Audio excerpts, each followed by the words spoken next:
Good afternoon, everyone. Thank you all for showing up today. We really appreciate your interest, and we hope you find this study session educational and entertaining and informative. Today is February 27th, 2024. It's 1 p.m. This is a City of Council study session. Roll call, please. Mayor Good, Present. Mayor Pro Tem Cantelmi, Here. Councilwoman Fruworth, Here. Councilman Gambogi, Here. Councilman Montoya, Here. Councilman Moore, Here. and Councilmember Rusing. Here. All are present. Very good. We have two items on our agenda today. Item 3A is a presentation and discussion regarding an overview of the city's communication, economic development, and tourism office. We have our new Director of Community Outreach. Indeed. Thank you, sir. John Heine. Thank you. Congratulations. Thank you, Mayor and Council, and good afternoon. I am pleased to present to you a talk about really three parts of what the city does, all under one roof, if you will: community outreach, economic development, and tourism. I am John Heine, and I am the Community Outreach Director, so thank you for that recognition. And I will advance the slide.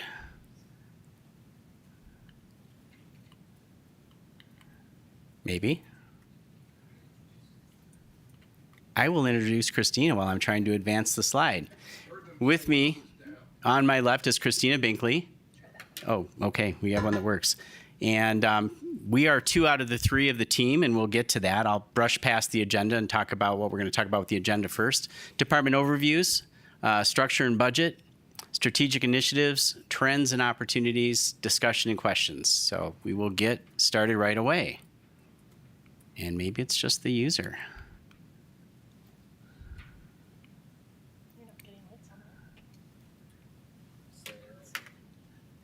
Maybe we'll need the manual remote advancement. There we go. So introducing the team. Myself, John Heine, Community Outreach Director, and yes, we did update the slide. Christina Binkley, actually congratulations to her as well. She is our new tourism manager. And then Mike Kelly could not be with us today. He is actually at a tourism conference helping to talk about Prescott and hopefully bring more visitation to Prescott. So Mike could not join us today, but he is our sales and marketing manager. So as I mentioned, we have three different departments that we're going to talk about today, and just talk about where they're funded from as well. So community outreach, the communications portion, is mainly general fund, as is economic development. The tourism office is funded by the transient occupancy bed tax, and we'll talk more about that a little bit later. So one of the things that we like to talk about, and those of you that have been to Citizens Academy have seen this slide, we really like to show this slide to talk about how these things are connected: tourism, economic development, and community outreach. So we talk about sustainability and balance as one of our goals, to provide a balance between the economy, society, and the environment, making Prescott a healthy destination for many generations to come. We also look at prideful protection. Our culture, our Western history and heritage is what makes Prescott, Prescott. Our goal is always to be mindful of where we came from and use it as a guidepost when planning for the future. Happy and healthy communities. Another goal of the team is to carefully consider the wants and needs of our residents. And finally, impactful partnerships. Our goal is not only to target visitors and economic development leads who share our passion and our vision and fit with our community and our community values. So we'll start first with community outreach, the communications portion. The communications office provides external and internal communications for the city. The objective is really to enhance the image of the city and make sure that our stakeholders are well informed. These communication efforts cross all media: print, broadcast, electronic, and social media.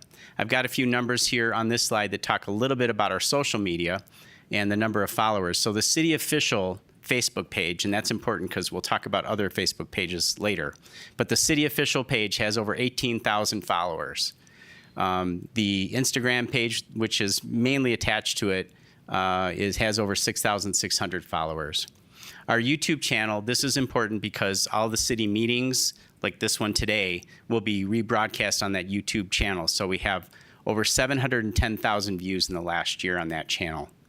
And then 1,462 followers on LinkedIn. That is also a social media platform. We use that mainly for marketing, specifically economic development, and we'll talk about that a little bit later as well.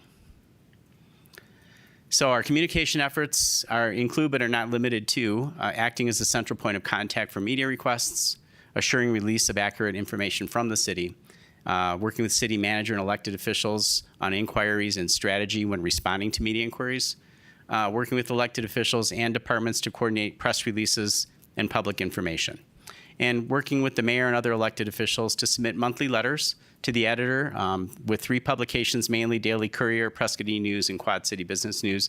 The mayor has his monthly column there, and we work together to get that out on the first of the month. And then we coordinate the paid radio PSA campaign. This appears on 6 radio stations, so we do 1 PSA, have it recorded, goes out to 6 stations. We talk about a variety of topics from trash collection, recycling, to public safety messaging as well. So this is the first budget pie chart we'll look at. This is our total budget for community outreach right now is $179,000. A large chunk of that is what we call community access.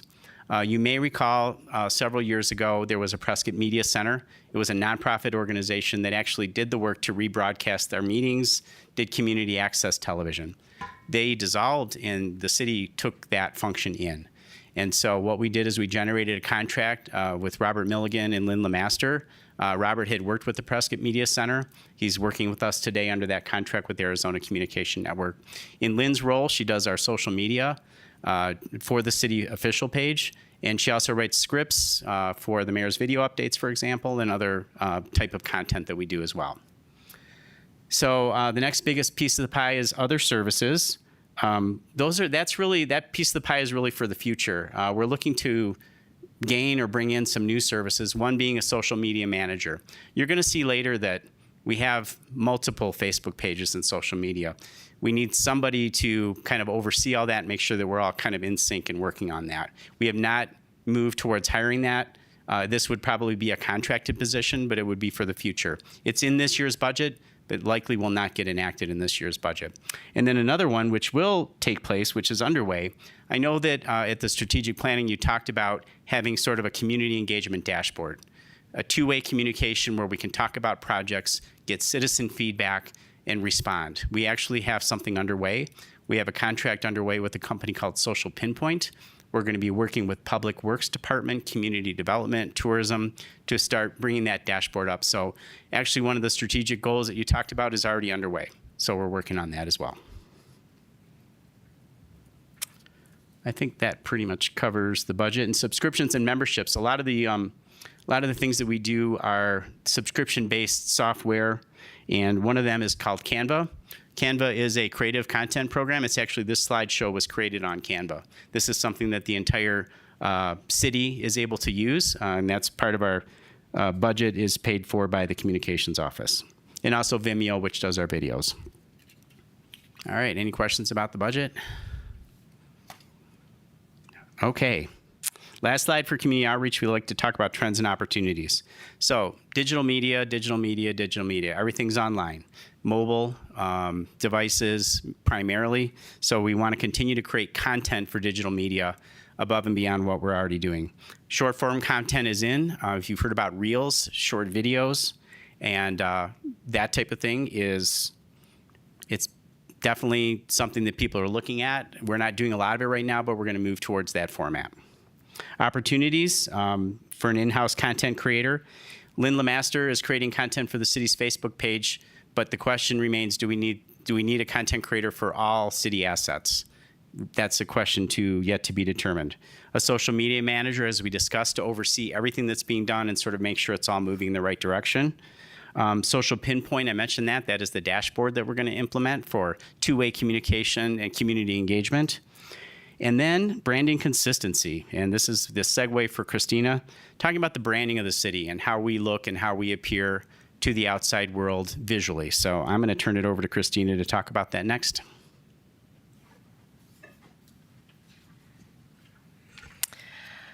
All right. So part of branding consistency is we had to know what we had and what we were working with.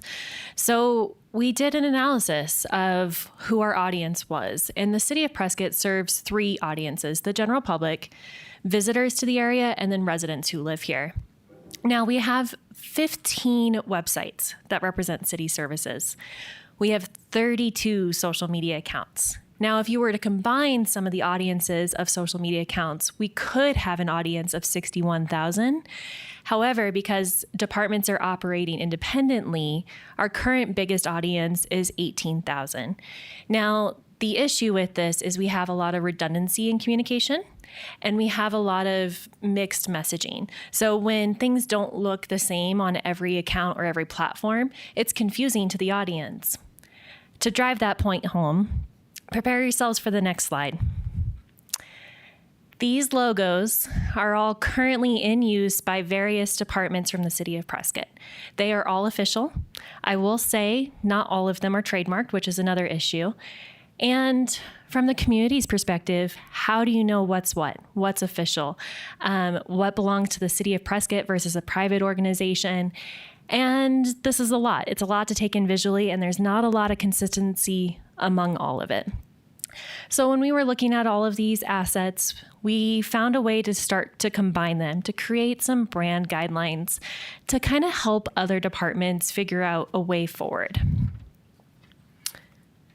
That brings us to this resource page, which isn't formatted correctly on this slide, but the goal was to give this to other departments so we can identify which logos and seals are to be used, which colors are to be used, which fonts are to be used.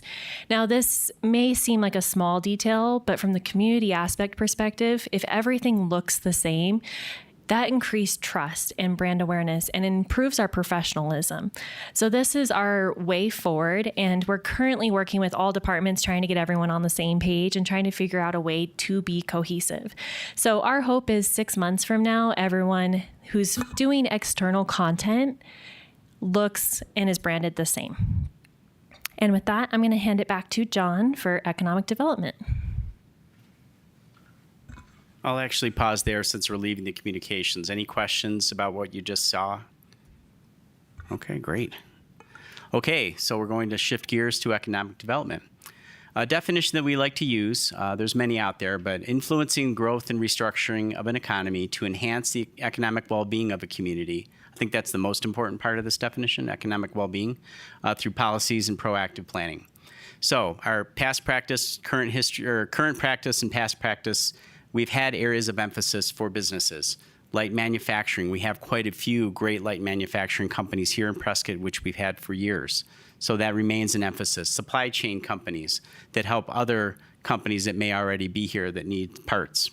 Warehouse and distribution, of course, the FedEx is the big one that came in under that category.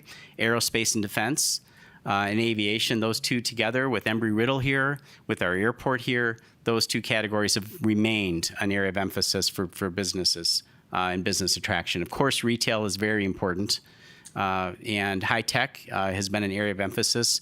We see the city has worked with the Center for the Future Business Incubator to try to nurture that entrepreneurial spirit that we have here. We have a lot of very smart people coming out of Embry-Riddle and Yavapai College. How do we help them stay engaged? Cybersecurity has been one that's been very important nationwide, but also here in Prescott. Higher education, of course, with Prescott College, Yavapai College, and Embry-Riddle right here, and then some satellites of other universities. Of course, medical and tourism are also areas of emphasis for our economic development. So how do we do this? What are we doing right now? So we have worked in the department to build relationships with property owners, local businesses, and real estate professionals. We follow up on leads. The state of Arizona does send us leads through the Arizona Commerce Authority. However, the vast majority of those leads are really geared towards Maricopa County, the 1 million square foot factory, high resource use. They just don't fit here. So we don't respond to a lot of those leads. Some do come through and we do respond, but the majority of the leads really come from word of mouth and from our contacts with the commercial real estate professionals and the business owners, having businesses come through and talk about their hopes and dreams for moving to Prescott. We assist with site selection. Pardon me? Question? I have a question. Yes, sir. Excuse me, John. In any period of time, how many leads does Arizona generate, and how many come to Prescott? that are viable for Prescott? Very good question. So in the time that I've been here in 7 years, there's the one lead that came from the state that landed is CP Technologies. Okay, so I've been here 7 years. Now, you know the sales process. It's a funnel, right? You have to grab a lot of leads and bring it down into, and you maybe might hit 1 out of 20 or something like that. But again, I'm not in any way disparaging the state. It's just that their economic development authority is geared towards the large mega companies, so they just don't fit here. So we don't go after a lot of those leads. The vast majority of our leads come from word of mouth, our contact with commercial real estate professionals and property owners. Councilmember Rusing. I have a question. Do you think it's time that we had a dedicated community development director? Because I keep hearing about all the businesses leaving California, wanting to relocate. And, you know, tourism is fine, but they're traditionally not very high-paying jobs. And we need to attract high-paying jobs with benefits. And it seems to me we might be being bypassed, especially with other communities that have their own dedicated directors. So what do you think about that? Sure. So a economic development professional, a manager level at least, is something that we're looking at. And you're absolutely right, a dedicated effort. Somebody who's focused on what we call business attraction, which is basically a sales effort. You know, we create the marketing materials, but that person goes out and sells Prescott, makes the phone calls, does the groundwork, and that is a recommendation that we're making. We're jumping ahead a little bit, but with our strategic plan forthcoming, I think that's a direction that we want to go. Okay, thank you. Of course. So yes, other aspects, creating and providing tools and resources, information for businesses that are looking. Like anybody, before they come, they want to kind of kick the tires a little bit, check Prescott out. Well, what tools do we have available for them to do that? Our Business Unusual website has some great demographics and employer information, competitive business information. And then the other one that's a big one for us is Placer AI. You've heard that a lot. We've used that a lot for getting numbers for special events, but really it's an economic development tool as well that helps us tell businesses where is a good place to locate and what kind of businesses should be here. So we'll talk a little bit more about that as well. And another important one. You have a question? So, John, many years ago, I served on the City of Prescott Economic Development Committee, I guess you will, at the time. One of the things that we wanted really bad was a business license. I think we might be moving towards that. But can you talk to everybody about the benefits of having that in terms of economic development? Because I think they're pretty big. Well, I will say this. Many businesses that come to Prescott expect us to have a business license. That's a very common practice. I think that at the time that you were talking about it, there were a lot of tools that weren't in place that maybe are in place now. Business directories, listings, website, online capabilities. But I think generally there is an expectation from many businesses that we have one. Sometimes they're surprised that we don't. You know, one of the things I found out myself, having businesses, how much I relied on just the data, because obviously I'm not going to locate into a community Right. or an area that would be oversaturated with something that I was interested in doing at the time. So I think businesses do rely very heavily on that sort of information. Absolutely. And we have a great tool on our website. It's called Local Intel. And a business that's just kind of checking us out, they're not ready to do a site selection. They can see what competitors there are in their category. They can find out about our demographics, our workforce. All that's there in a data. There's just so much data out there right now that makes it easy for them. So an important thing that I don't want to overlook, we talked about business attraction, but business retention is also a critical effort. It is much easier to keep a business here, keep them happy and let them expand than to bring somebody new and put a shovel in the ground and build something. So we have to keep that effort as well. That has to be part of that economic development effort, is business retention as well. And then Business Unusual campaign continuation. Not long ago, you all approved the third year of that marketing campaign. That's a great bolster that tells a great story about Prescott. So once we get a salesperson in here, a business attraction person, they have all these materials to use to help with that attraction. So trends and opportunities in economic development, we talked a little bit about this. We have learned in the last 5 years that remote work is real. People can live here and make a great wage, but have their job somewhere else. So that's a great segment of people to have living here. So remote work, flexible schedules. How do we help engender that thinking and getting people to maybe live here that are working elsewhere? Tech and innovation. We're all about that with Embry-Riddle. Again, Center for the Future. That's part of our ecosystem. We have a really thriving high-tech culture here, and we want to keep that going. Opportunities looking ahead, very exciting strategic plan. So tying a strategic plan for economic development back to council's strategic plan that we just did will kind of give us your thoughts and the community's ideas of what we should be attracting and how we should do this. So we're very excited to roll this out over the next several months. And it says here economic development specialist, but that is that business attraction person, whether it's a manager level, whatever level we decide, we are going to put something in the budget for a full-time position. And finally, here's the budget. Current budget for economic development is $163,000 annually. The big part of that is the other services. The big part of the other services contract is what we do with Heart and Soul for the Business Unusual campaign. That's a big chunk of that amount. So that is to help them create content, do media planning, do marketing for us, help us get the word out about Prescott. On the advertising side, the $50,000, they will place ads. We pay for the ads with the advertising budget. Once they place ads, we talked about LinkedIn as one of our, we advertise there. We advertise Google ads. We do a lot of online type advertising, but that media budget comes out of the advertising. Subscriptions and memberships, I mentioned Placer AI. That's one of the items that we pay for through that, as well as a local intel that we have. Councilwoman Furworth. Thank you, Mayor. I saw some of the other points that you brought up about some of our strengths, but I was interested in your point of view in the 7 years that you've been around this area. What would you say are our greatest weaknesses and our greatest threats in this space? Well, I will tell you that some of those answers have changed in 7 years. When I got here 7 years ago, we could go to companies in Southern California and say, come to Prescott, it's such a great quality of life. We still have that, but now we are getting more expensive to live. It's not as much of a value proposition.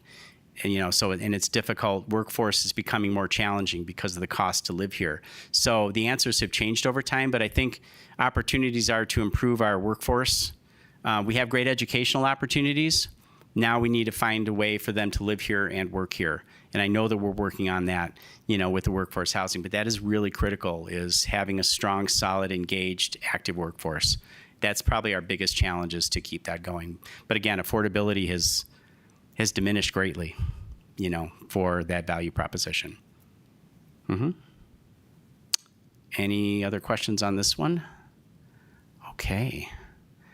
Am I doing this one? This is you. Hand it to Christina. So tourism and economic development do work together, and Christina's going to illustrate how that works. As you all know, tourism is a driver of economic development. That's how the decision was to nestle tourism under economic development in our department was originally structured. It sustains businesses, it increases desirability, it improves property values, it encourages local investment, and it helps create tax revenue to support public improvements, which we're going to get into. Now, tourism is in their third year of our strategic plan, and tourism's been around for about 20 years here at the city. And we'd like to say our mission is we attract visitors to Prescott and enhance our community's quality of life by inspiring a love and respect for our natural beauty, rich history, and hometown atmosphere. Now, depending on how tourism runs in any city or town, it could be structured differently. So the way we are structured is we are a DMO, and that stands for Destination Management or Marketing Organization. Similar to a CVB, however, we are non-member based, and that's critically important because that means every stakeholder in the city of Prescott benefits equally. There's no additional cost to the Office of Tourism promoting the stakeholders of Prescott. And we're not biased. We don't promote one area over another. If there's great things to do in one side of town and the other, that's our job to promote them fairly. We are responsible for promoting the area as an attractive travel destination. That also includes enhancing the public image. If people don't feel like they want to come to Prescott and it's not safe or whatever it is, that really hurts people's desirability to travel somewhere. We assist in developing long-term travel strategies. We assist in creating marketing and public relations campaigns, and then overall improving the quality of life. You may be familiar with how bed tax works, but I love to explain it because visitors come and they stay here paying a 3% transient occupancy tax, formerly known as the bed tax.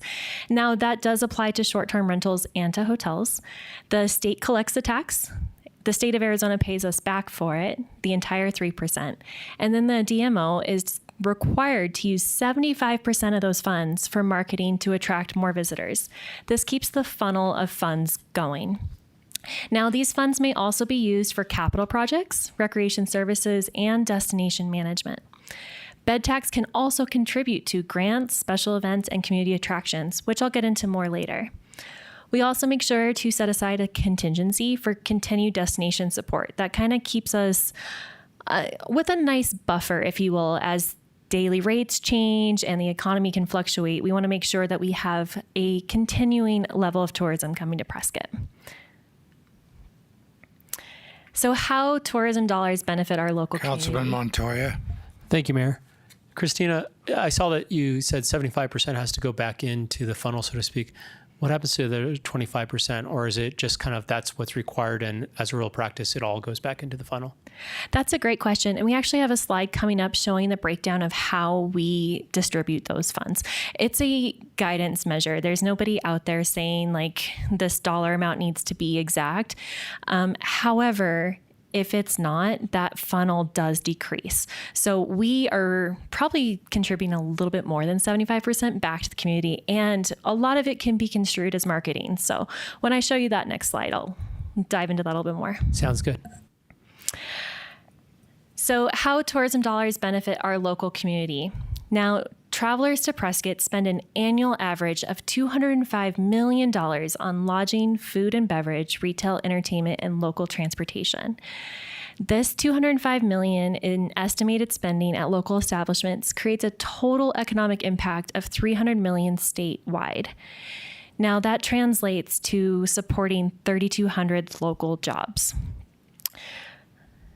Tourism dollars also generate $101 million in labor income or payroll at hotels, restaurants, retailers, and other service-based businesses in Prescott. These are the suppliers to the hospitality industry. This is one of my favorite slides. I like to say this is tourism dollars in actions, where residents of the community can really benefit from what tourism's paid for over the years. So we have the downtown parking garage, the maps, the courtesy cans, the Whiskey Row Alley archways, restrooms at many trailheads, the skate park, the Prescott High School tennis courts, Kayla Hand's playground, most recently improvements at Lower Goldwater Lake, and then many improvements over time at Watson Lake Park, Granite Creek Park, Pioneer Park, Heritage Park, and Ken Lindley. Now, this graph is, to Councilman Montoya's point, a little more colorful than our previous departments. That's because this budget for FY25 is $1.2 million. Now, everything in green directly goes back to the community, and I want to highlight that. So there's marketing dollars for Whiskey Off-Road. There's marketing dollars for the world's oldest rodeo, the summer concert series that everyone loves, the courthouse lighting that's been going on for a very long time. The Charlotte Hall Utilities is one of the city's oldest contracts. And then grants, which we have $101,000, those go to nonprofit organizations who put on events primarily in the downtown area, but things like the Bluegrass Festival, the Western Art Show, those are all our grant recipients. So the green shows just how impactful our community is benefiting from annually from tourism dollars. Now, everything in blue, we would kind of say is that 75% or in-house advertising, marketing, things like that. So we have a lot of subscriptions and memberships. Our website's our biggest one. Training and conferences is really important. Our staff are always going to conferences so we can make sure we're staying on top of travel trends and marketing trends and seeing what's coming for destination support. Advertising is our biggest chunk. The AOT co-op is very important because the Arizona Office of Tourism creates a co-op for rural destinations like ours, which allows us to participate in marketing opportunities we couldn't otherwise afford. So they match dollar for dollar. So they put in $50,000, we put in $50,000, and together with the state, we create these really collaborative marketing ideas. Other services is our other professional services. We have a lot of agencies we work with to help sponsor these content creators, photographers, things like that. It's all nestled under there. And then printing and binding, brochures, rack cards. We have a lot of material we hand out. And I just want to highlight that specifically for FY25, we're looking at spending $587,000 to what we call destination support, to your point. And then internally, another $275,000 to what we call other departments. So special events overtime, police and fire have to work these events. So tourism dollars contribute a little bit to paying the overtime there. The parking garage maintenance, the downtown courtesy cans, and then of course some open space. Now this is a slide I'm sure you're all familiar with. This is our bed tax collection. And 2019 is known as the banner year in tourism. It was the last normal year before COVID and things really changed with travel trends. Well, in 2019, we just hit $1 million for the first time in bed tax collection. Well, since 2019, it's been on the up and up for Prescott. We collected 1.2 in 2021, 1.6 in 2022, and 1.6 in 2023. And great news, we're on track to collect 1.6 in FY24 as well. And this is fabulous news because as people are being able to travel around the world, Prescott's still holding their own. And when we collect this much bed tax, that allows us to fund things like trailheads and parks and contribute to those projects I mentioned. This graph is really hard to read, so I'm going to direct your attention to the top right corner. Christine, I have a question. Yes, go ahead, Mayor. How is our hotel occupancy rates holding up? This is the slide for that. When we were considering the Hilton Garden Inn, there was some concern that that might not be able to keep it full, but I think that filled up pretty well. Yes. And I think we still have a very large demand. We got the new potential hotel on the Pine Ridge Marketplace planned, and the one down there across from La Quinta. Well, that's not really going yet, but the old City Hall will plan on having overnight stays as well. So I think that's an important number to keep connected when we look at transit occupancy tax, so that we can monitor our overall occupancy percentage. So when we see that every month, being able to see how our occupancy is sustained, I think is important for us. Yeah, that's a great point. So actually the colorful graph that you see on the upper right is talking about three key indicators for tourism: occupancy, ADR, which is average daily rate, what's the average that the hotels are all charging, and then RevPAR, which is revenue per available room. That's really a number that the hotels need. How much are they making on every room that they have? So the numbers have remained strong. These graphs kind of overemphasize it just because of the way it's been put together, but the blue is the occupancy. This chart also, you should note, is not just Prescott. This is Yavapai County-wide, so this includes us and Sedona and other destinations. We do get a report weekly and monthly for just Prescott hotels. Ours are doing a little bit better than this, but if you look at the occupancy right now, it's negative 5% year over year.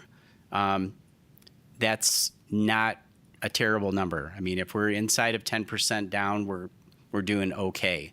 The other thing that's interesting and important to note is that the red is the average daily rate. The average daily rate's actually slightly higher. We'll say it's flat, but it's slightly higher. The end result is we may have less people staying in rooms, but they're paying more to stay in the rooms. So that's why I believe that our bed tax is sort of, it's had ups and down months. We've tracked it, but why it's staying relatively stable at this time. And then the RevPAR is also down about 4.5%. So the hotels are getting a little less per room. They probably will adjust rates. They'll probably bring rates lower to increase demand, especially going into the spring. But I think 5%. I think Prescott's more like 4.5% down on occupancy year over year instead of the 5%. Any questions about that slide? It is something we track on a weekly basis. And to the mayor's point, there is a demand for more hotel rooms, especially coming into the very busy season. When the Hilton Garden was built, we had some other hotels take rooms offline. So we really had it was basically a net zero increase in rooms after Hilton Garden came in. So we absolutely do need those additional rooms. Well, I know there's been a lot of discussion down at the legislature, and I've been talking to a number of people about the necessity for having a level 1 fast chargers for EV vehicles. You know, there's a lot of concern about range. And let's face it, when people are coming from California to visit Prescott, they got a long way to go and a huge increase in elevation that really impacts range. So right now, I don't think we have a single level 1 charger in the city. I know Spring Hill Suites has a level 2. I think the closest one are probably the Tesla chargers down there at 17 and 69, where the big Love's location is. But that's 45 miles away from here too. So I think that's something to keep in mind. If there's a way to generate maybe a level 1, some of the tourists coming here will know that as long as I can get to Prescott, I can get charged up. Otherwise, they may say, well, I'll go somewhere else. And that's a concern not only of our area, but Flagstaff and even up in the tribal areas in Monument Valley and on the Navajo and Hopi reservations. Yeah, that's a good point. It is something we've talked about. We are a destination management organization, so things like that potentially could be in the future. But I also know there's work being done on that as well with some funding that is made available. So we'll continue to monitor that, but it is an important point. It just seems to me like there should be maybe some rural tourist management association, because as you mentioned, the Arizona Commerce Authority focuses so much on Maricopa and then secondarily Pima counties. But all of our rural areas that have so many great tourist destinations are probably looking at similar marketing plans and maybe some collaboration and coordination. The old, hate to use a water analogy, but a rising tide lifts all boats. That way you could maybe share best practices and maybe be a little more effective. Great points, Mayor. I will tell you that on the tourism side, the state's doing a great job engaging the rural communities. We talked about that rural co-op grant, but we do try to do a lot of work together with other rural communities. Also, there's a few of you that are represented on NACOG, Northern Arizona Council of Governments. They are developing a tourism, and it is for their service area. So sort of a tourism group, some best practices. So I think there's some work moving in that direction, but we'll always advocate for that.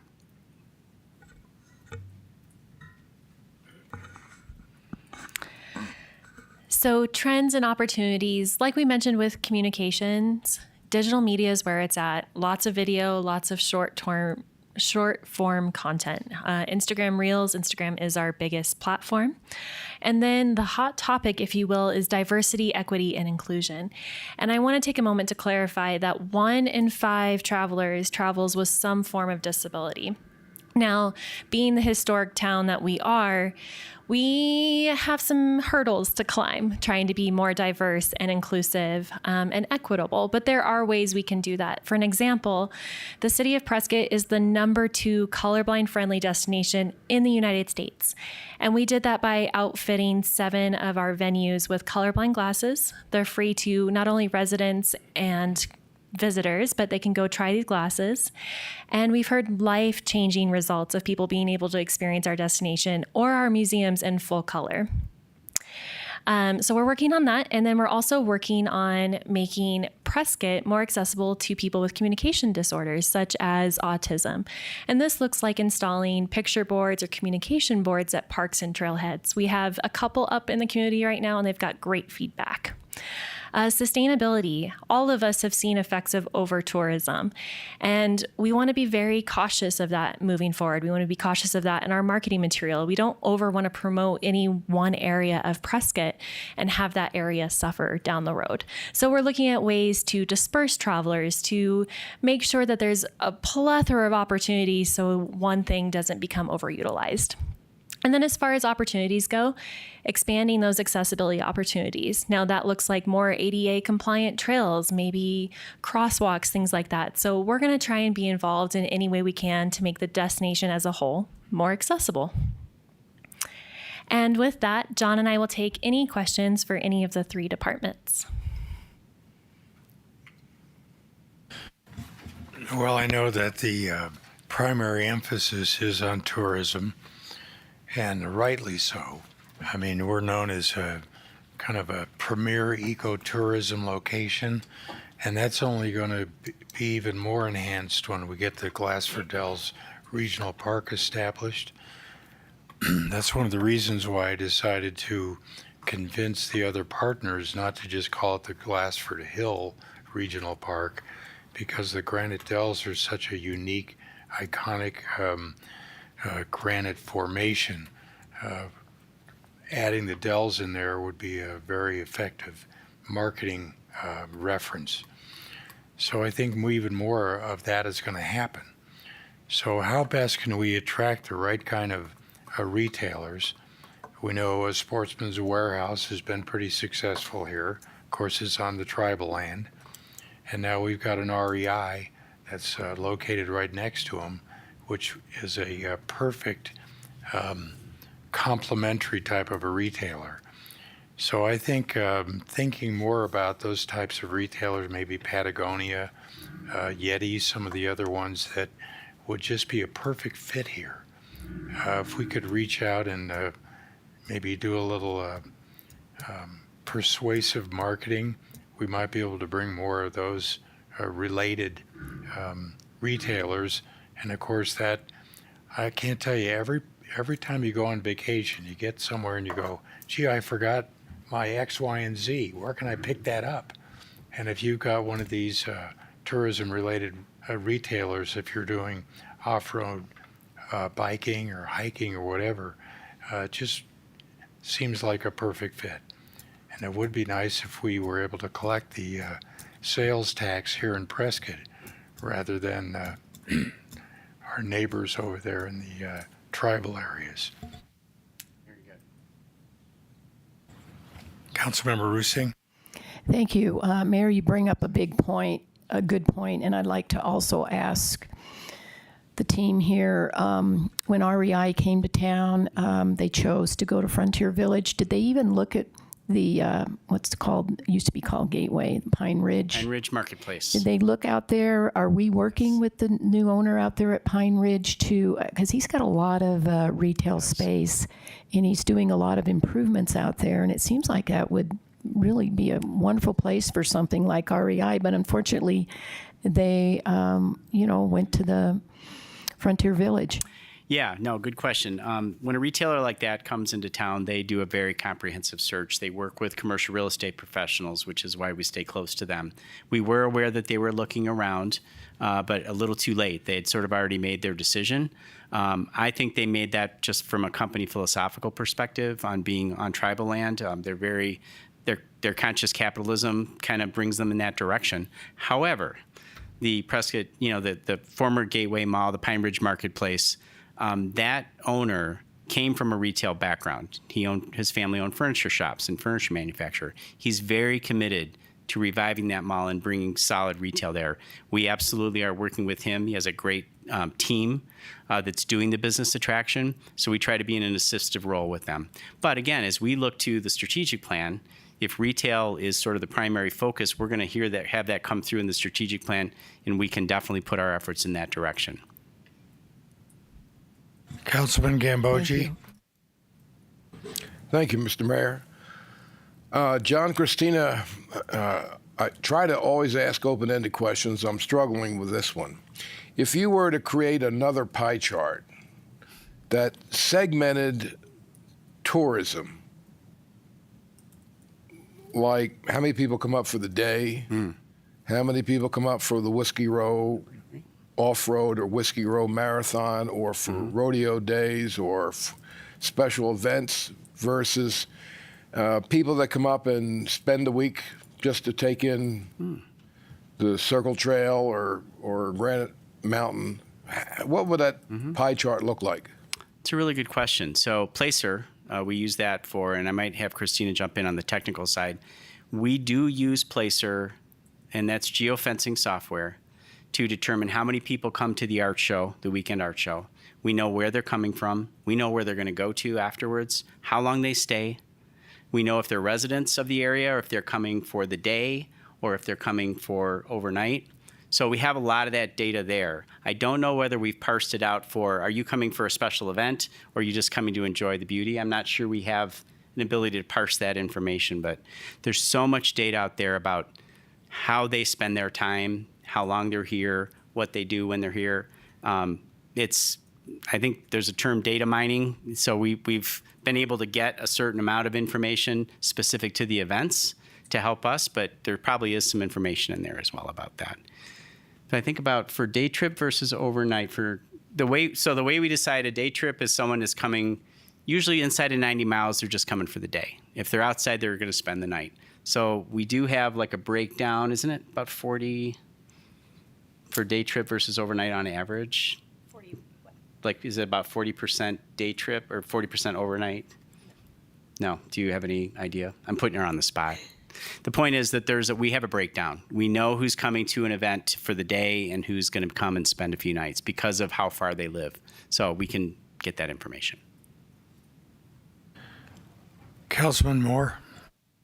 Thank you, Mayor.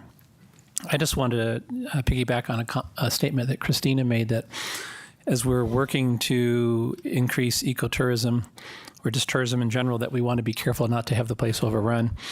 Anybody who's been to Moab, or if you spent any time in Sedona, you know that at some point it's harmful to your city, and it reaches a point where it's no longer beneficial to the community.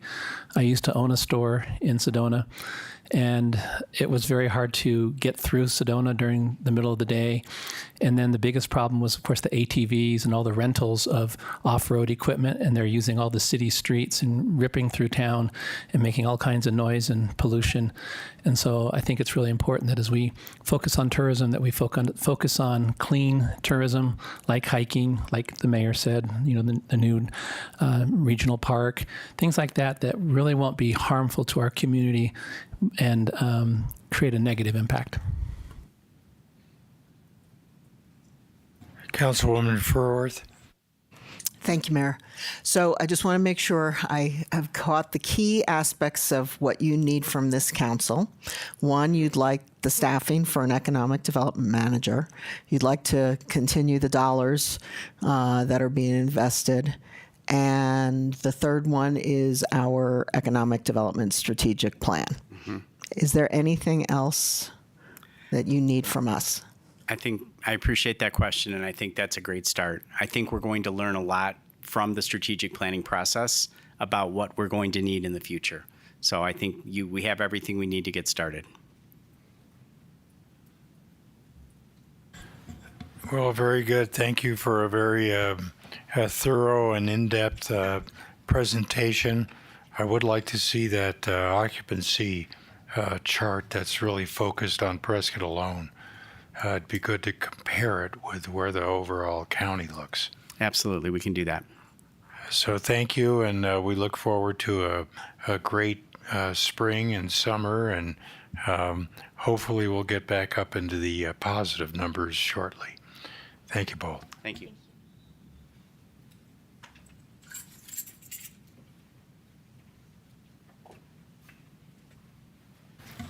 All right, we'll move on to item 3B, the mid-year budget report for fiscal year 2024.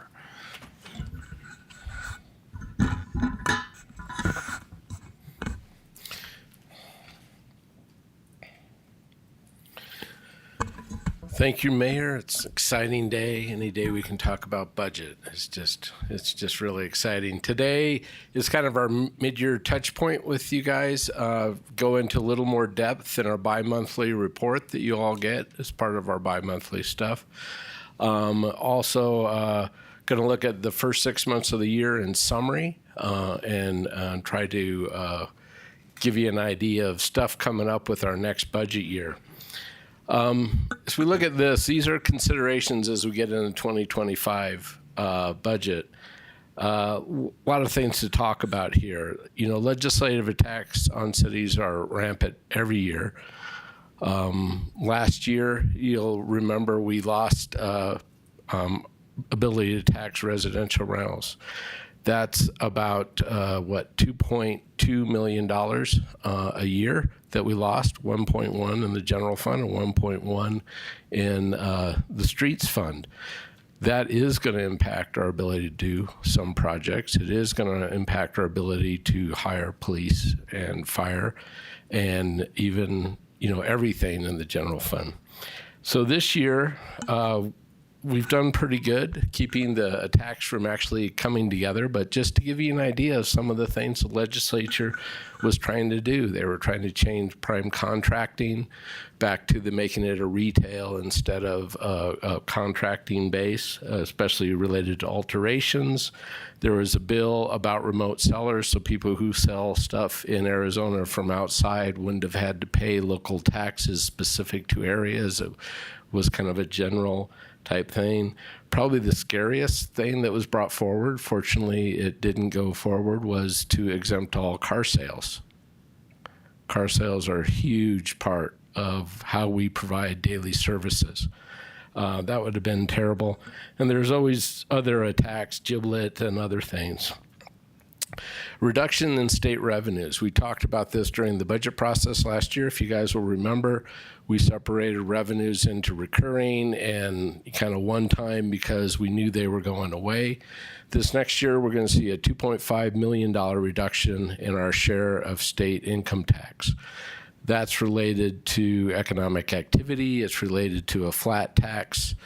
It's related to the fact that this year was actually up quite a bit because of the court timing against the flat tax and the delay that caused, the 18% increase, a lot of different things. But we're going to see a $2.5 million reduction in general fund from that. Following year, we're going to see probably another $1 million reduction in the general fund because of this timing thing and also the slower economy.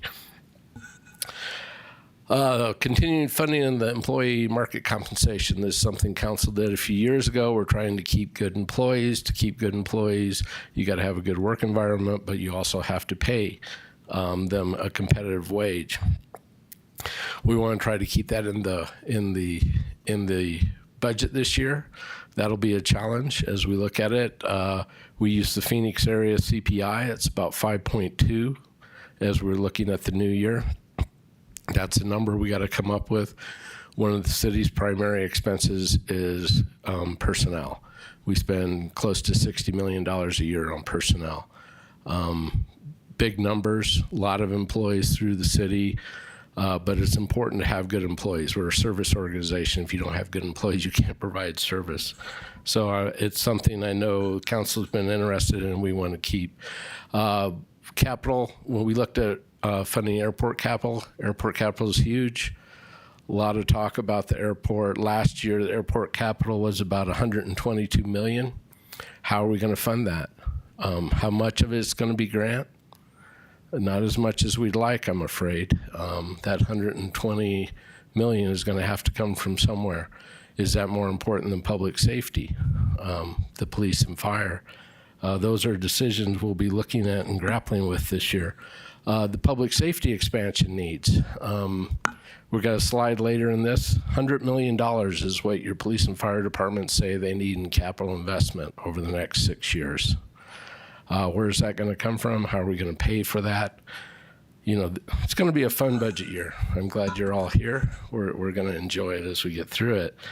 Public Works, we're doing a rate study. We're doing a development impact fee study. Those are going to be coming to council this year.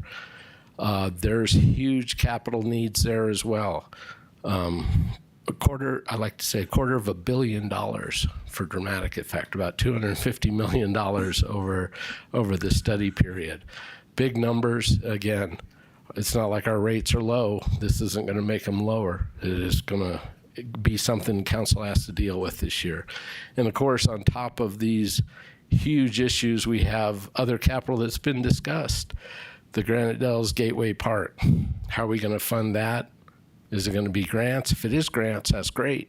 But how are we going to fund the operations? You don't put a 1,000-acre park online without needing people to be there, to empty trash cans, to keep it safe, whether that's police in the park or whatever. We talked about North Prescott Library. A lot of operating costs within the library. Do we want another one? Well, how are we going to pay for the capital? How are we going to cover those operations? Those two don't have any real direct revenues that are going to help cover that. I mean, you can say it will help with tourism, and we're going to talk in the next few slides about some of where does our money come from, because I think that's important to keep in mind as we look at this, as we've had these discussions the last few weeks with strategic planning. You know, Mark, where does that lost short-term revenue rental tax go into effect? Half of it will go into effect in 2025. 550,000 reduction in the general Calendar fund. year or fiscal year? Fiscal year 25. It is going away December 31st of 24. Okay. So 6 months of this year we'll have it, and then it will no longer be. So it's going to hit half this year and then the rest of it the year after. So those are in the projections that we've been bringing the last several months as we looked at airport issues and other things. Our projections have those figured in it, but it will impact next year. Acting city manager, anything new in the legislature about the potential for the loss of food tax?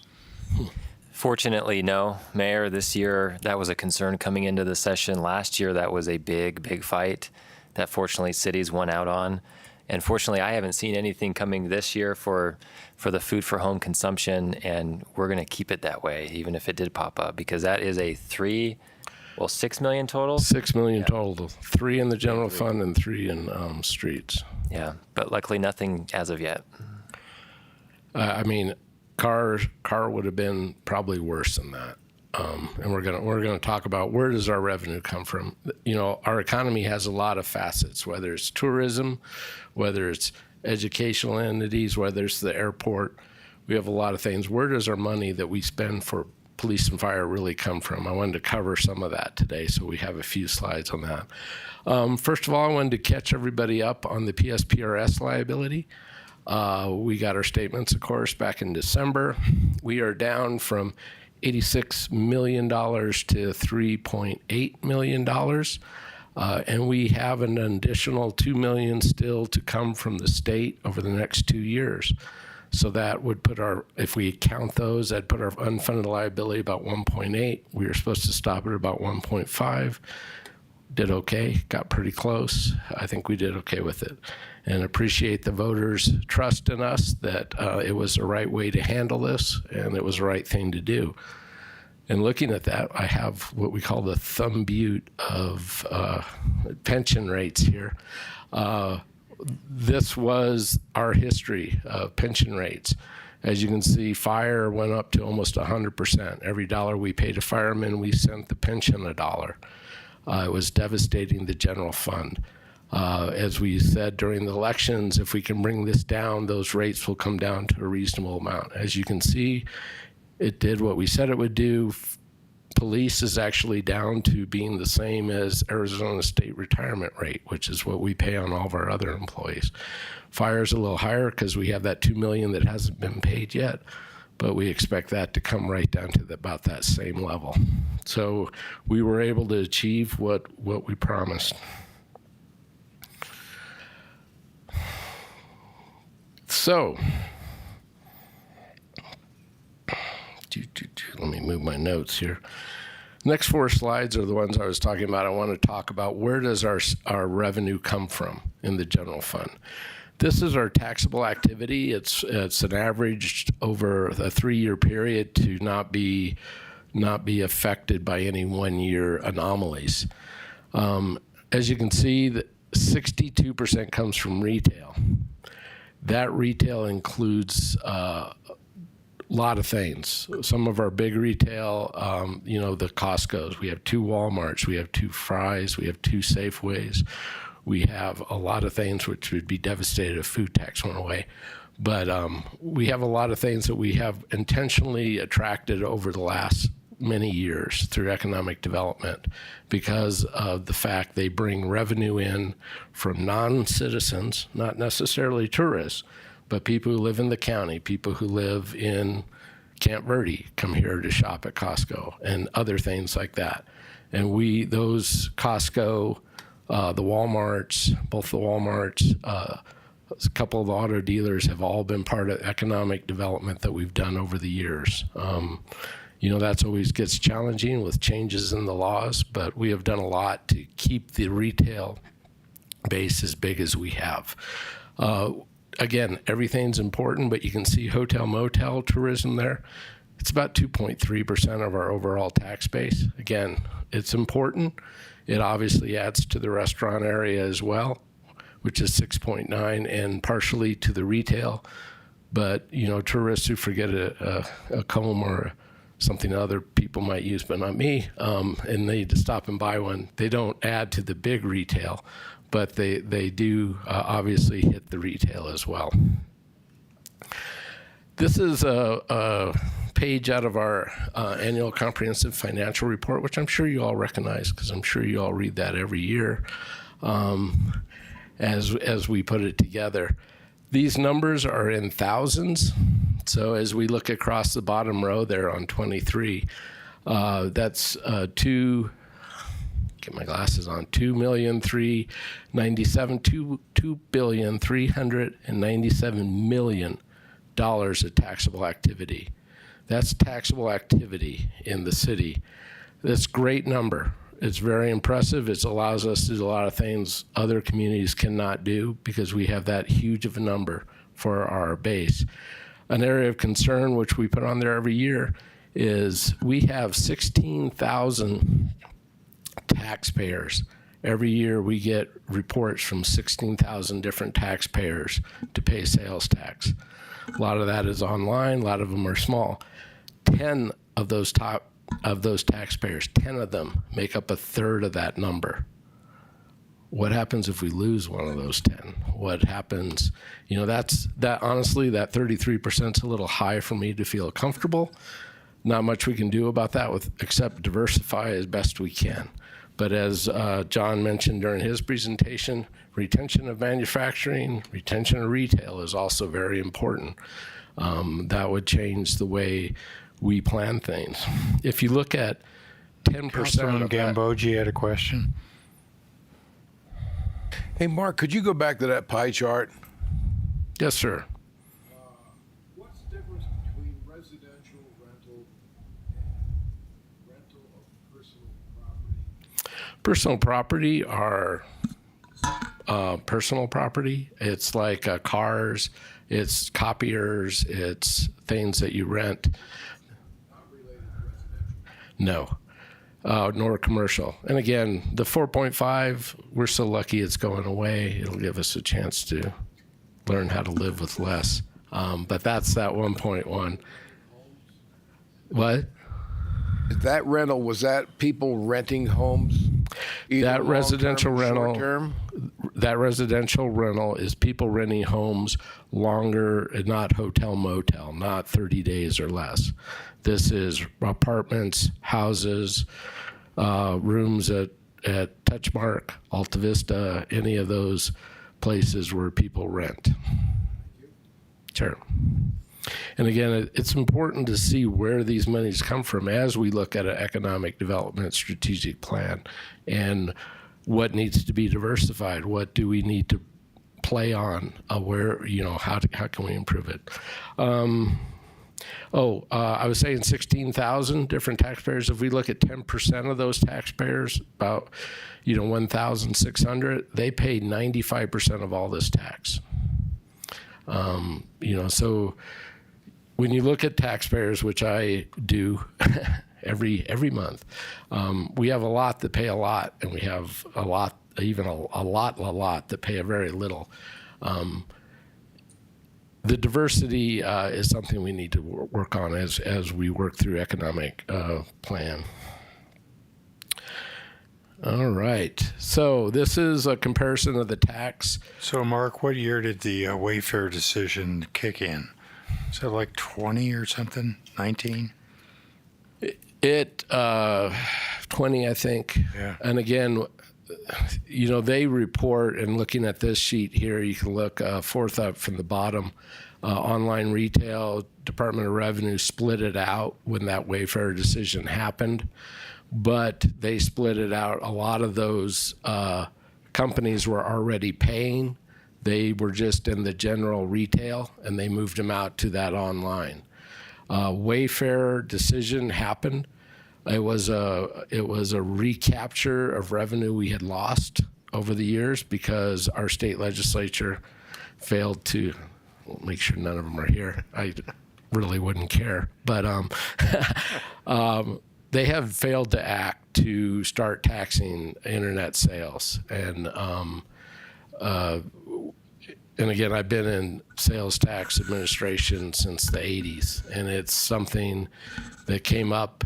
It's something we tried to get them to do. There was a lot of confusion. And anyway, it just kept getting pushed down the road. And several companies started doing it because they knew it was right, because they also had some level of nexus, the big ones, because they had some level of nexus like Amazon and those.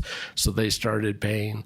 But Wayfair made it so that everybody obviously has to do it. And that decision also set up a lot of companies that help these taxpayers pay the correct tax. So they're able to just use these services that are available to determine what tax they need to pay based on street address of deliveries. So looking at the first 6 months of this year, we're down 1.8. We're down 1.8 for a couple reasons. Some of it has to do with some tax audits that were done that have actually bumped up the 2023 numbers. But I'd say we're closer to level for the year, and we have some additional one-time revenues that came in from those tax audits. You can see construction looks like it took a major hit, but it's just that 23 was so high, and again, some of that is related to some audits that we have done on people and have adjusted that 23 number because of the way the Department of Revenue chooses to report it. Again, you got hotel, motel down there, and residential rental is actually level. There was a lot of confusion this year, and we put out a press release. A lot of people thought the tax ended this year, and it didn't. It doesn't end until next January. This is one you just saw in the previous presentation. Again, our bed tax. And again, are we worried about it being flat? Are we worried about the negative months? I'm not. Honestly, the 1.6 is higher than it is appropriate. It is probably going to be more around 1.5. It's been so fluctuating since we came off the pandemic and various things. But 1.5 is a lot more realistic number. 1.6 has been very high. But, we take what we get and we make it work the best we can. So looking at the general fund, we were talking about the sales tax. Where the sales tax comes from, the top 10, those are the big guys that you can pretty much guess just looking around town. What else do we get money from that helps us fund police and fire? State shared revenues is critical. State shared revenues are related to residential populations of areas that you might annex. Every citizen, we receive in 24 $500 a year. So if you have a subdivision with 100 homes in it that all builds are all citizens, there's 2 people in every house, that's $1 million a year more that can be used for public safety. Obviously, that doesn't happen overnight. It happens over years. But, that's just some quick math. Obviously, we also have property tax, which is relatively small portion of our general fund, 5.2%, about $1.8 million a year.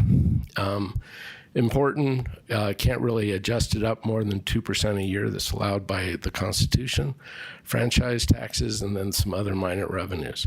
This does not include the program revenues, like parking at the trailheads or the fees that we charge for building permits or all those fees. Those we net against the departments for a clear indication, as in here.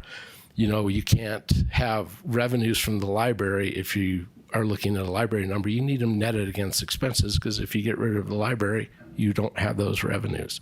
So we net them here.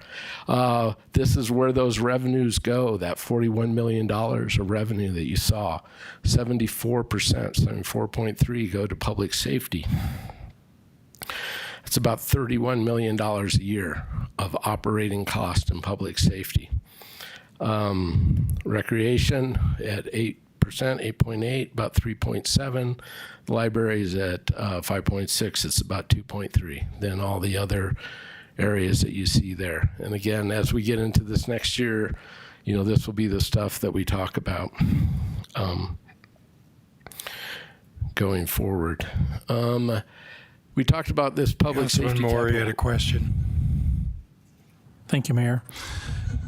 Mark, I know this has come up in previous discussions about state shared revenues and population, and I wondered if any department within the city has done any analysis to say, gee, if we annexed this county island into our city, it would cost us this much, but then it would also bring in this much revenue, so that we could analyze if there's any benefit and maybe annexing some bordering areas to the city that have a large population. Has anybody done that? We do it every time we look at those issues out there. The problem you have with an already developed area, pick one, Mountain Club, Hokagon, any of those, is their infrastructure is not up to city standards. So the cost far outweigh the benefits from the state shared revenues. Where you get the benefit, obviously, is when you annex vacant land that is to be developed, because you control the structure of those infrastructures that they have to put in. And it's the right width roads and the water and wastewater is all up to our specifications. So those are the ones where you see the big benefits. And obviously council gets all those economic cost benefit analysis we do on those annexations. The Deep Well Ranch had cost benefit annexations, had benefit over the life of the development, I believe. So many numbers over my life, but I think it was like 42 million citywide positive from the Deep Well annexation. Things like that help with police and fire and those things, and that's netting out the estimated cost of providing police and fire service. Thank you. Mayor Pro Tem. Mark, getting back to the state shared revenues, what is the full, or how is that calculated fully? It's calculated based on the amount that is received. Well, okay, there's three big buckets that are in the general fund. There's income tax. So that's calculated 2-year lag. So that's how I can tell you that I know we're going to be $2.5 million down last year, because what we're going to get next year from this year is from last year. So the percentage of that goes into a pot to be distributed to the cities based on population as a whole. We receive, as I recall, about 0.78% of that pot because of our population to the total city population as a whole. And that's strictly on full-time residents, correct? It's based on census. Off the census. Okay, Yeah. Thank you. The next one is state shared revenue, part of the state shared sales tax. Part of the sales tax the state collects, a 5.5%, 5 point something, it's close, is distributed based on that percentage. That is current year, so that's what's received this year is distributed this year. So that fluctuates. The urban revenue sharing is specific to that 2-year lag, so we get exactly what they say we're going to get as we get into the year. And then the vehicle license tax, we get a percentage of the vehicle license tax is a little more specific related to, as I recall, where the vehicles are registered and that type of stuff. And gas tax, the HERF monies that don't go in the general fund but go in HERF are also based on where gas sales are and our population within the county of all the other cities in the county as opposed to the state as a whole. Those variances make up very little differential in the spread, really, but they do have different formulas. Sure. All right. See, I told you this was going to be fun. Let's see. We talked about expenditures. So the public safety, $100 million, big number. It's police and fire. Obviously, this will be a lot of discussion this year as we go through the budget process. How do you fund $100 million? Part of that, of course, will be funded from impact fees, which are already being collected and which will be adjusted as we go through the impact fee study this year. Part of it's going to have to come from the general fund or other revenue source. If you say, okay, we got to borrow $100 million, how much sales tax is that going to take? Making some assumptions on term and rate, that would take about 0.4% of a sales tax to borrow $100 million and repay it over 20 years. Just to throw some rough numbers, just to give everybody, I guess, a little hope that it's not a 3% increase in tax we need. It's a lower amount because we can finance these things. We can push them out.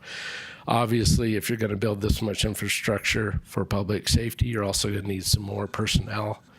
We have added police and fire personnel over the last few years. As council is aware, 19 people in the police department in the last 2 years. 11 of those were officers or sergeants, and 12, I believe, in fire over the last 2 years. So we have been adding personnel. So it's not that we haven't, it's just there's a need for more, according to our professionals. All right, the next 3 exciting slides are looking at the city budget for the first 6 months compared to what we adopted as a budget and what's actually happening.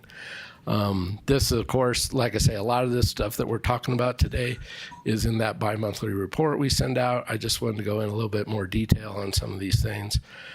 General operations are about where you'd like them. You know, they're not over 50% at 46.6 looking as a whole. Obviously, the debt contingency we haven't issued yet, but we have spent some money. We bought the CVID parcel at the airport, which is what that $800,000 is there. Oh, also the PSPR tax, we are having some revenues dwindle in on that because of audits, because of late filers and things like that. So those will, of course, go to PSPRS to help bring down whatever debt is outstanding. And capital, again, fluctuates based on our ability to deliver capital projects because of weather, because of other issues that happen there. Looking a little more detail on our revenues. So our revenues were flat, maybe a little down on sales tax, but you see there they're up 57%, which is 7% higher than you would have expected to see them. Again, that's related to those audits. Couple significant late filers. So what does that mean? Audits and late filers are one-time type of revenues. Those are catching up the last 4 years. So those are one-time revenues, which are great. We need those. We have to buy capital every year. We need to replace police cars. So those monies will go for that, but we'll try not to build operations into them. Councilwoman. Thank you, Mayor. Mark, just a question. If we go back to the previous slide with capital, and I know you said, weather fluctuations, et cetera, but we're significantly off versus the We have budget. a little more detail in 2 slides if you want to. Okay. Not a lot, but we can get you more. Okay. You see if you get. Okay, revenues, other than that. Councilmember Rusing. Thank you. Mark, I'd like to go back to the debt. Could you go into a little bit more about our debt that we've issued? Do we have any bonds, any internal loans? How much our WIFA bonds are? I don't have the exact numbers. I can talk in general terms. We do have about 140 million outstanding in WIFA debt and MPC debt, or city bonds. That's part of our comprehensive annual financial report. All that information is in there. The city bond is related to streets projects. The WIFA is related to water and wastewater projects. We have an internal loan on this building the council directed to have bought.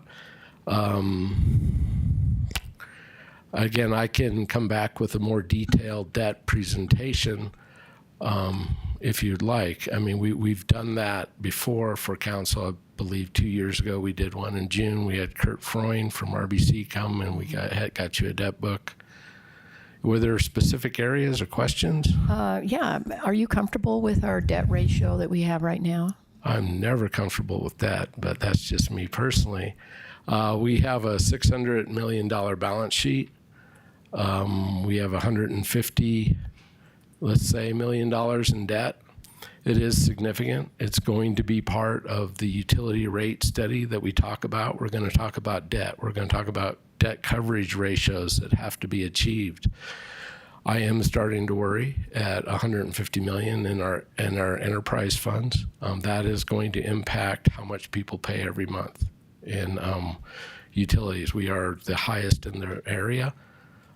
Significantly, that does not help affordability of living here, but it is something we have to address. There are needs that Public Works has brought forward and that we have to fund somehow. Okay, is that not the answer you wanted? No, thank you. Okay. I hope it's not keeping you awake at night, is it? After this many years, everything keeps me awake at night. But that's okay. It gives me time to work. Revenues are looking good. Overall, our operating revenues are at 55%. You can see we're killing it, and other revenues we're at 288% of our budget. That's primarily some opportunities we have been able to achieve in our interest earnings this year through overnight sweeps and things like that. We've been able to bring in as much money as possible on the balances, as I said, in our bank between coming in and going out. We maximize that flow with an overnight sweep that's well over 5%. Non-operating revenues like grants, again, a lot of those are contingencies. A lot of those are based on expenditures, so they lag as capital lags, and also contingencies. The debt proceeds are WIFA loans, and also a potential contingent debt issue of 11. So, Councilwoman, as you can see, there's $18 million of WIFA debt additional in 24 on top of what we had. And again, all those come through council. This slide is where we have some more detail on individual operating funds as well as capital. The operations area. Councilman Gambogi, do you have a question now, or do you want to wait? Yes, Mr. Mayor, could you go back to the previous slide, Mark? Sure. From what I see, everything in fiscal 24 is up. Operating revenues are up compared to 23. True or false? The data is not available on this slide. This is a comparison to what we budgeted for 24 to what we've received for the first 6 months. Thank you. Some are up and some are down, to answer the question, but that data is not here to. Operating revenue, operating expenditures, again, these are expenditures, are, again, about where you'd see some areas like general government have front-loaded expenditures early in the year, so they're a little higher than 50. Others have lagging expenditures, so they're a little lower. Some I decided to separate because they were kind of throwing off comparison, like fire. I took out the fire grants because they didn't get those, but they got some of them, but they didn't get all of them. But they were affecting how their regular operations look. So we broke them out here. Overall, operating expenses are about 46.6. And Councilman Forworth, the bottom there is our capital. Obviously, it lags. Airport capital is going on right now. By the end of the year, we should have more. Public Works capital is at 23.1. Again, a lot of projects are going. Some projects have been put on hold because of unknowing whether we needed the budget authorization for anything else council was looking at doing that wasn't budgeted, but those have been released to help bring those up. Some public safety capital relate with capital vehicles, and also some capital facilities work. Again, vehicles are starting to come in a little more regularly, but they are still very delayed, especially when you start talking about fire trucks. I think this includes at least one fire truck.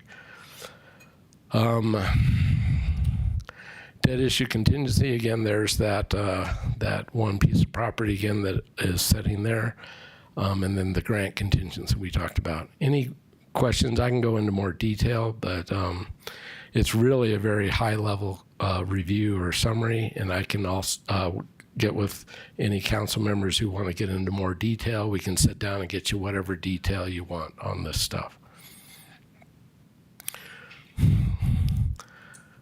So with that, also this year, I put this slide back in here because some council people have talked to me about the fact that, why don't we have, $100 million sitting in a briefcase under the desk to take care of things or whatever that might be as a rainy day fund or a war chest, if you will. And again, here is our fund balances. So I wanted to go over the fund balances and just let council know our fund balances and where we spend our money is always based on the policies the council adopts. And the council has a policy that we would not have more than 20% reserve in the general fund. We have 20% reserve in the general fund. If council's desire is to have more than that, we can adjust that policy. We can make cuts to operations to get to that point. But again, we structured the budget based on council's strategic plan and council's policies. So this is just a slide that we had at our mid-year. The bottom shows the fund balances. And again, our operating reserves are where they're supposed to be. Long-term debts, there's $639,000 additional in the general fund in 24. And then the others are, of course, all reserved for specific projects, whether it's streets or transient lodging or so on. With that, we have a budget process coming up in correlation with also a utility rate setting process. The items in black are staff deadlines and staff work that happens, but all the red items, with the first one being today, are public workshops. We encourage participation by the public. Obviously, every Citizens Academy, I try to talk people into how exciting this stuff is and how come they want to be involved. The council workshops will be in May 9th, 16th, and possibly the 23rd if necessary. Things to keep in mind. And then June, we'll be doing the budget hearings and the budget adoptions. With that, I'd be glad to answer any other questions, or try to anyway.